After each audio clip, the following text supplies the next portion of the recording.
Good morning. My name is Dr. Walter Jennings.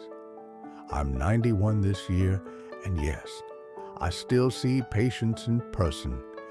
You know, some mornings I wake up and lie there for a while just waiting for my knees to negotiate with the rest of me.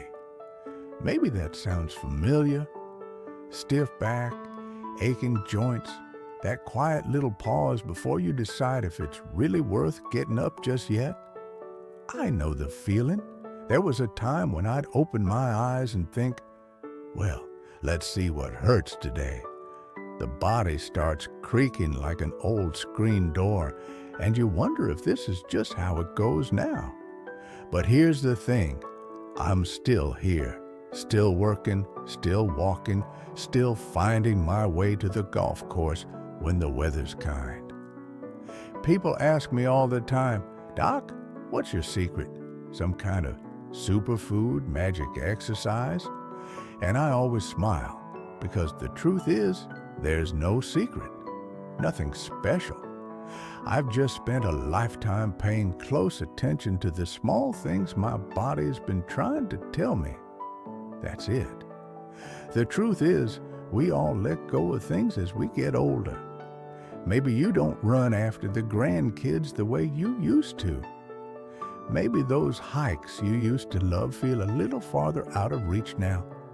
And some nights, you lie there with your eyes closed and wonder quietly and if you'll open them again. I understand that feeling more than I can say, but after more than 50 years sitting across from patients, I've noticed something all the healthy ones seem to share. They've each found one part of their body, just one, that they've chosen to take care of with real care, and they stuck with it. Now, maybe you're thinking, at my age, what's the point? And I get that. But I'd like you to hear me out. What I'm about to share is simple, manageable, and it works. And if this speaks to you in some way, if it helps, well, I'd be grateful if you'd pass it along or just let me know. A kind word travels a long way. All right, let's ease into it, nice and simple. You know, the body really is something. It's not just bones and skin and muscles doing their own thing. It's all connected, like one big conversation happening inside of you all the time. And just like in any town, there are a few key places where everything kind of comes together. Little hubs that keep the whole system running smooth if you know how to take care of them. Over the years, I've seen it again and again. When folks start paying attention to these specific spots, real changes start to happen. Not overnight, but enough that you notice. You feel lighter, a little more steady on your feet, you sleep better, you laugh easier. Now, there are 5 areas I always come back to. Just 5. The scalp, the upper back, under the arms, the inside of the thighs, and the feet. These places aren't just where you soap up and move on. They're packed with nerves, lymph nodes, blood flow, all the behind-the-scenes stuff that keeps your body ticking. And when you give them a little care, a little attention, everything else starts to work better too. It doesn't take much, just a few minutes a day. But those minutes add up. Before you know it, you're sleeping deeper, waking up with a bit more spark and thinking to yourself, maybe I'm not quite done yet. And if you're sitting there thinking, come on now, I'm too old for this, let me tell you, no, you're not. You're right on time. Doesn't matter if you're 70 or 93, the body's still listening, still ready to respond. You just have to start. So what I'd like to do now is share a few of the habits I've used myself and passed along to more patients than I can count. Nothing complicated, just the kind of everyday care that makes a quiet difference. Let's take it slow and do it together. Let's start with the feet. Now, I know they're easy to overlook. They're way down there, always working, never complaining much until they do. But your feet carry you through thousands of steps every single day. They hold you up. They move you forward. And yet, most folks barely give them a second thought. I still remember Mr. Harold Green, 78, quiet man, came into my office saying even walking across the kitchen felt like a chore. His arms were aching too, probably from holding on to furniture just to keep himself steady. And honestly, you could see it in his eyes.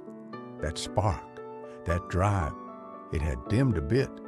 When I looked at his feet, it told me everything I needed to know. Deep calluses, cracked skin, dryness like an old riverbed, and the spaces between his toes were red and raw. I asked him how he was caring for them, and he shrugged. "I'll wash them in the shower," he said. That's when it hit me. For most people, washing is all they ever do. But for the feet, that's just not enough. See, your feet aren't just tools for walking. They're full of life. More than 7,000 nerve endings run through each foot, connecting to every part of your body. In Eastern medicine, they call that energy flow. In Western terms, we talk about nerve reflexes and blood circulation. Either way, the science agrees, the feet are powerful. I tell my students all the time, your feet are like a second heart. They help pump blood, regulate body temperature, support your immune system, even improve your sleep. Especially as we get older, taking care of your feet means taking care of the whole body. So, how do you do it? Over the years, I've seen 4 simple practices make a real difference for people. Let me walk you through them. First, warm foot soaks. Don't make it complicated.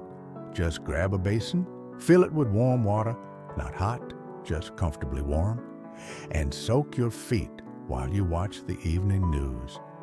I like adding a little mugwort powder or even a green tea bag instead of plain salt. It warms the body and cuts down on odor. 15 minutes is all it takes to feel the tension melt away. Second, gentle pressure on the soles. There are reflex points in your feet that line up with your stomach, lungs, kidneys, all sorts of things. Nothing fancy here.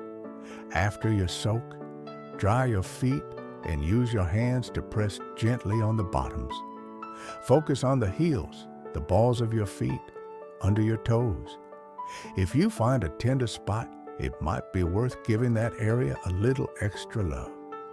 One patient of mine massaged his feet like that for just 5 minutes a day, and after a month, his digestion, which had bothered him for years, improved dramatically. Third, clean between your toes. Most people forget this part, but it's dark, it's damp, and it's a perfect place for bacteria and fungus to grow.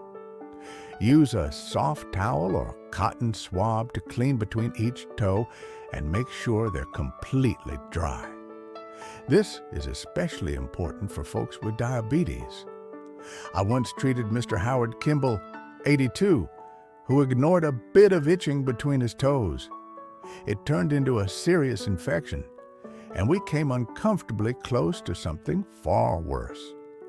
A little extra care could have saved him a whole lot of pain. Fourth, moisturize and watch your footwear. As we age, the skin on our feet gets thinner and drier. After a bath or shower, use a little foot cream or natural oil. Olive or coconut work just fine.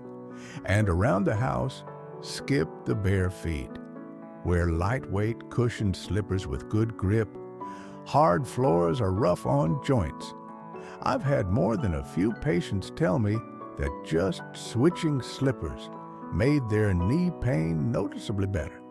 Now, Mr. Green, the man I mentioned earlier, he took these steps to heart. Came back 3 months later with a completely different look in his eyes, said, "Doc, waking up in the morning, my feet actually feel like they're ready to carry me." Even told me he walked to the park with his grandson for the first time in years. He said it felt like a dream. And I believed him. So why not start today? Doesn't matter how old you are, foot care isn't about vanity. It's about respect for the part of your body that's carried you all these years. And maybe, just maybe, it'll carry you a little further yet. Now I know talking about armpits probably isn't what you expected when we're discussing whole body health. Most folks just think of them as sweaty, smelly spots to manage, nothing more. I'll admit, for a long time, I thought the same. But after decades as a doctor, seeing thousands of patients up close, I've come to see them differently. These small areas under the arms, they're not just about hygiene. They can be a mirror for what's going on deeper inside the body. I remember Mrs. Ruth Chapman, 82. She was petite, soft-spoken, the kind of person who chooses her words carefully. She told me every time the seasons changed, her coughing would flare up. Bronchitis, antibiotics, repeat. "Doctor," she said, "some mornings I can barely catch my breath. I'm afraid to even leave the house without my medication." Now, I've learned not to treat just the symptom. I look at the whole flow of the body. So I checked her armpits. The skin was irritated, the sweat glands weren't doing much, and the lymph nodes were swollen and firm. And right then, it was clear her system was backed up. Toxins weren't moving out the way they should. You've got over 20 lymph nodes tucked under each arm. These aren't just little lumps. They're part of your immune command center. They filter waste, fight off bacteria, and help keep your body's defenses sharp. But most people don't think twice about them. They cover the area in strong deodorants, block the sweat, and call it a day. The problem is, when you block that sweat, you also block one of the body's natural ways of clearing out the junk. Another patient, Mr. Albert Monroe, 87, had been dealing with red, itchy patches under his arms every summer. It got so bad, he stopped wearing short sleeves. He'd tried creams, antibiotics, nothing stuck. And when I first brought up armpit care, he looked almost embarrassed. But I told him the truth. This area is directly tied to how well your immune system functions. Take care of it, and the rest of the body starts to respond. If you let it go, that area becomes the perfect environment for trouble. Warm, damp, hidden. It's everything bacteria and fungi love. That's why I always tell my patients, 5 minutes a day, that's all it takes to turn things around.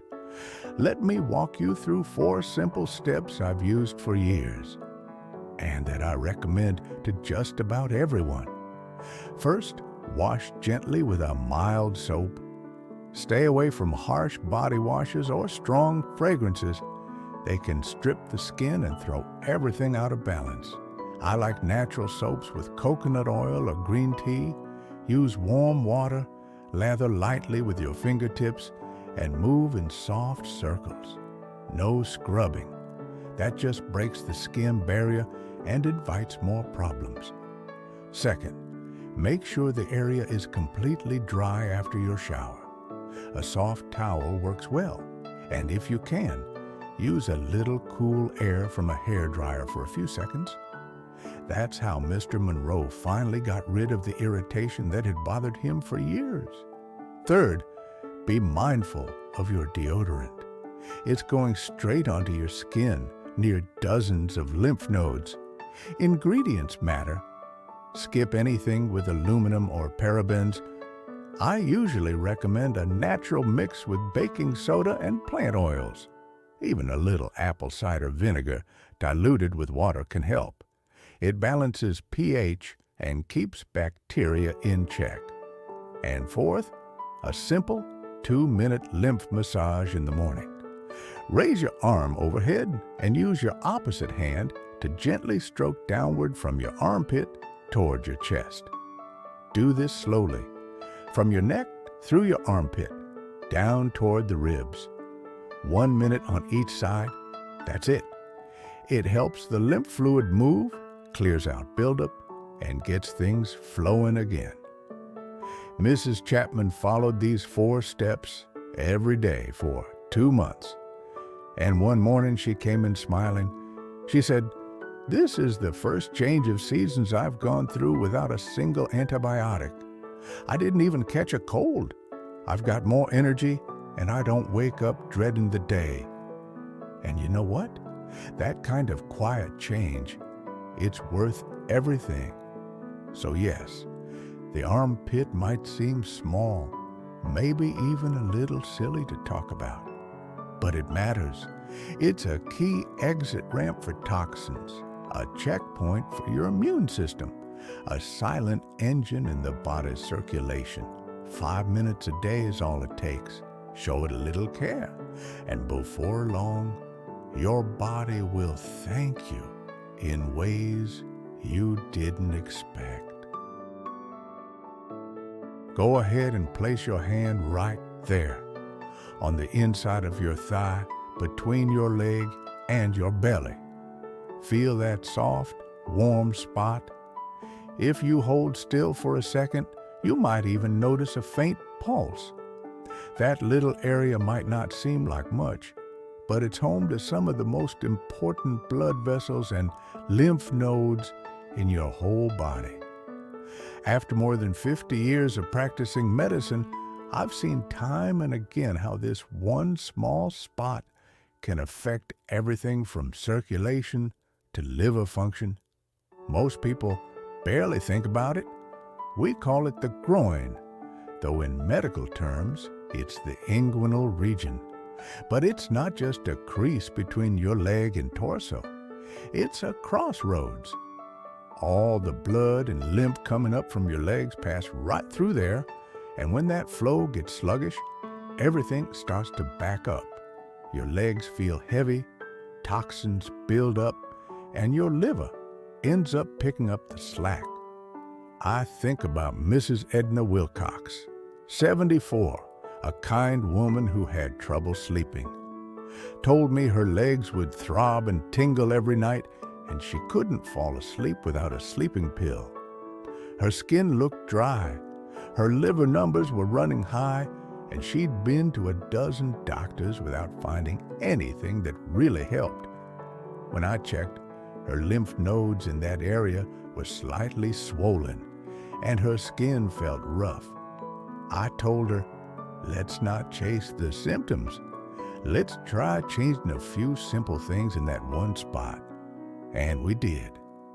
The first thing was her clothing. That inner thigh area gets warm, it sweats, and it rubs.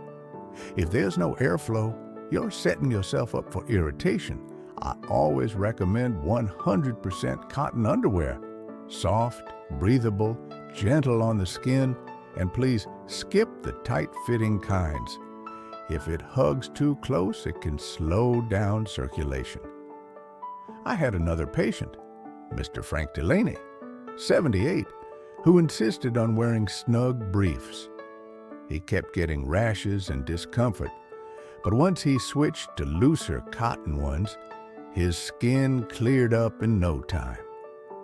Just changing underwear regularly, especially when it's damp, makes a bigger difference than folks expect. Second, we focused on keeping that area clean and dry. I get it. As we get older, bending and reaching gets trickier. That's why I often suggest using a long-handled towel or wrapping a washcloth around a bath brush. Use warm water and go with a mild soap, nothing too perfumed or harsh. Clean gently, no scrubbing. After you shower, dry the area thoroughly, especially in the folds. Then apply a light moisturizer like aloe or plain petroleum jelly. In the summertime, a little dusting of rice powder or a hypoallergenic powder can help, but keep it light. You want comfort, not clumping. Third, gentle stretching. When the inside of your thighs gets stiff, the lymph can't flow like it should. A few easy movements every day can make a real difference. Try lying on your back in bed, knees up, and slowly rocking them side to side. Keep your back flat and let the movement be soft. Just 5 minutes of that in the morning helps keep my legs from swelling, and my whole body feels lighter. If getting on the bed's a challenge, sit in a chair with your knees apart and lean forward a bit, keeping your hands on your knees for support. You'll feel that inner thigh stretch right where it counts. And fourth, a simple lymph massage. No need to press hard or cause pain. Just bend your knees slightly and use your palm to gently sweep from the inner thigh up toward the groin. 1 minute on each side. That's it. You can use a warm towel first to soften the area. It helps the massage feel smoother and work better. Do it at the same time each day if you can. Once it becomes a habit, your body will start to respond on its own. Mrs. Wilcox practiced these 4 steps every day, steady and patient. A month later, she came back to see me with the brightest smile. "Doctor," she said, "I'm sleeping through the night without pills. My legs feel fine, and my liver numbers finally came back normal."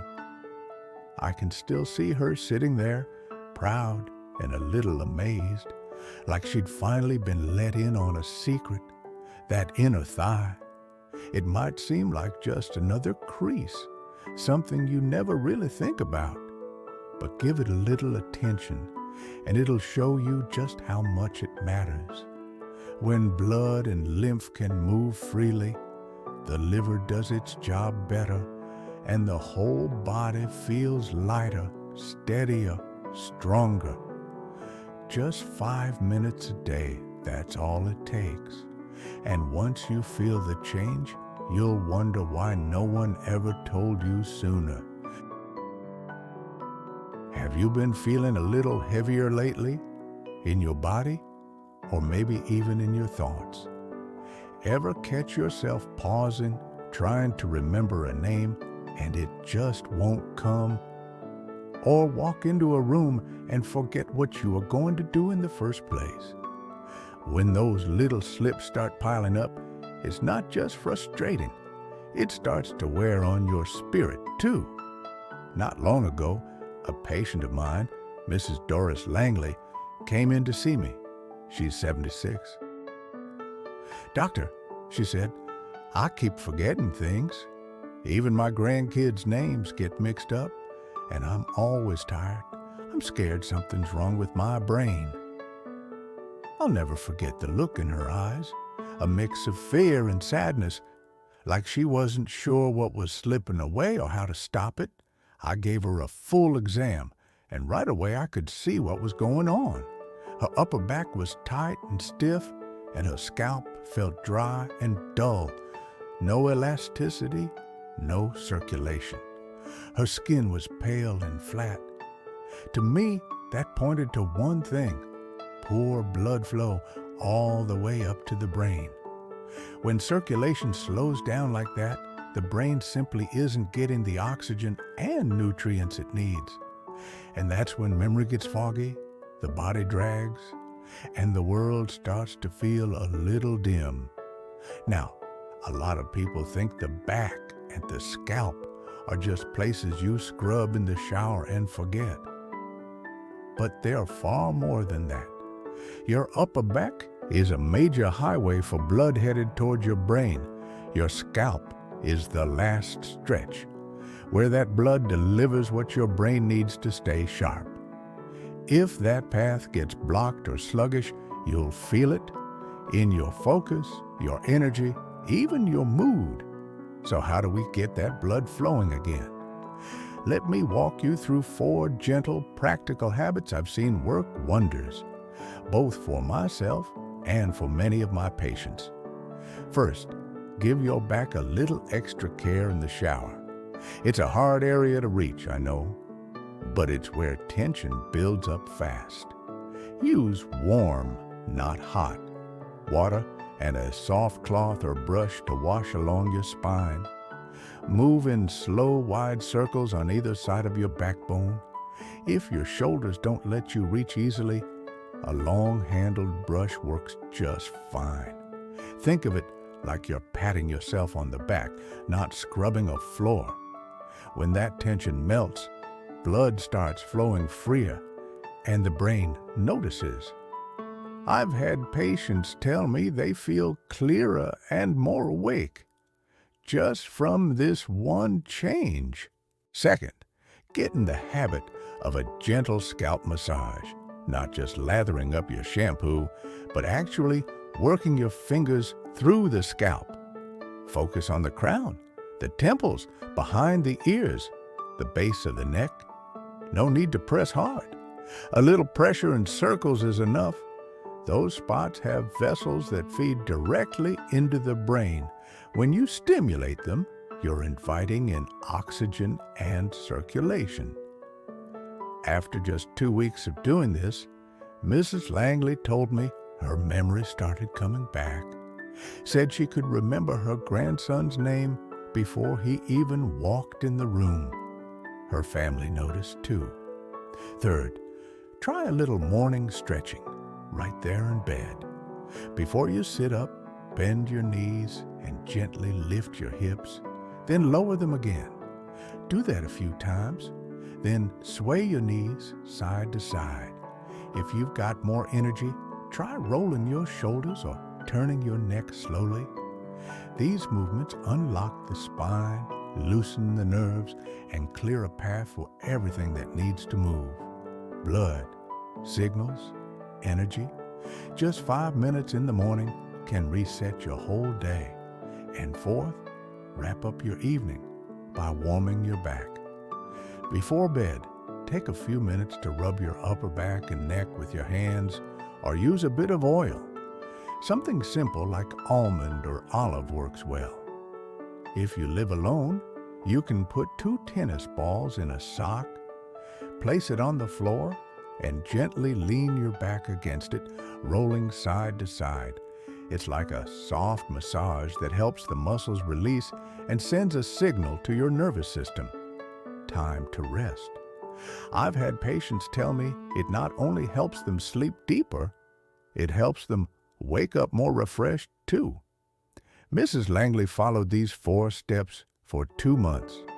She came back smiling, sharper, brighter, lighter. I'm not reaching for words anymore, she told me. I feel like myself again.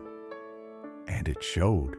Her posture, her skin tone, even her laugh, it all had more life in it. So let me leave you with this.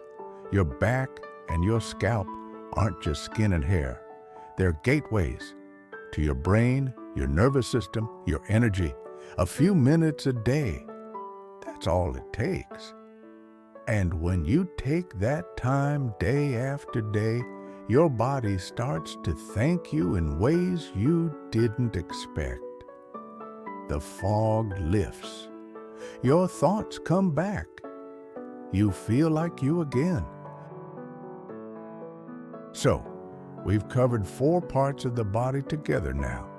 The feet, the underarms, the inner thighs, and the back and scalp. They might seem small or ordinary at first glance, but I hope you've come to see what I've seen over the years. Each of them is deeply tied to how we feel, how we heal, and how we carry ourselves through the day. They're not just places to rinse and forget. They're doorways to better health. Now, I know what some of you might be thinking. Doc, that all sounds great, but who's got time to do all of that every day? Believe me, I hear you. As we get older, the days feel shorter, the energy runs thinner, and the last thing we want is a long to-do list. That's exactly why I started something I call the 5-Minute Health Challenge. Nothing fancy, just 5 minutes a day focused on one area. That's it. Monday, you give your feet a little extra care. Wednesday, you tend to your underarms. Friday, you focus on your inner thighs. Sunday, it's your back and scalp. The rest of the week, you just go about things as usual. No pressure, no guilt, just a rhythm you can grow into, one day at a time. The beauty of this approach is how easy it is to stick with. We can all spare 5 minutes. I'm over 90 now, and I still start my morning with a bit of foot massage sitting on the edge of the bed. In the afternoon, I loosen up my thigh muscles while watching the news. In the shower, I gently scrub my back and give my scalp a little massage while I wash my hair. And before bed, I take a moment to softly sweep under my arms, almost like saying goodnight to my own body. All in all, it takes less than 15 minutes, and yet it makes all the difference. The best part? After a few weeks, your body starts to remember. It feels strange at first, sure. Anything new does.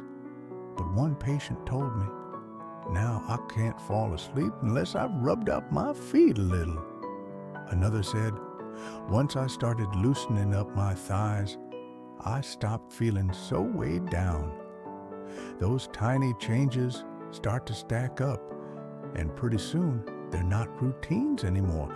They're just part of who you are. And if there's one thing I want you to walk away with today, it's this: it is never too late. I've seen folks in their 80s and 90s experience remarkable shifts just by giving their body 5 honest minutes a day. Mrs. Clara Benson, 86, cut her blood pressure medication in half and started sleeping 7 hours straight after just 6 months of daily practice.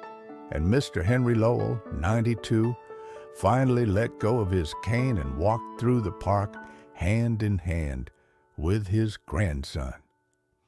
Dr. Jennings, he said, I didn't realize how much I'd abandoned my own body until I started showing it a little care. And now look at me. Moments like that, that's why I keep sharing these stories, because health isn't about big declarations or expensive treatments. It's about slowing down just enough to listen to your body, to touch it with care, and to show up for it day after day. It may seem like nothing now, but looking back, you might just realize it was everything. So why not begin today? Pick one of those 4 areas. Give it 5 quiet minutes. What starts small will grow into energy, into comfort, into confidence. I'm still in the clinic, still hiking trails, still playing with my grandkids, and I have this little habit to thank for that. And you can absolutely do this too.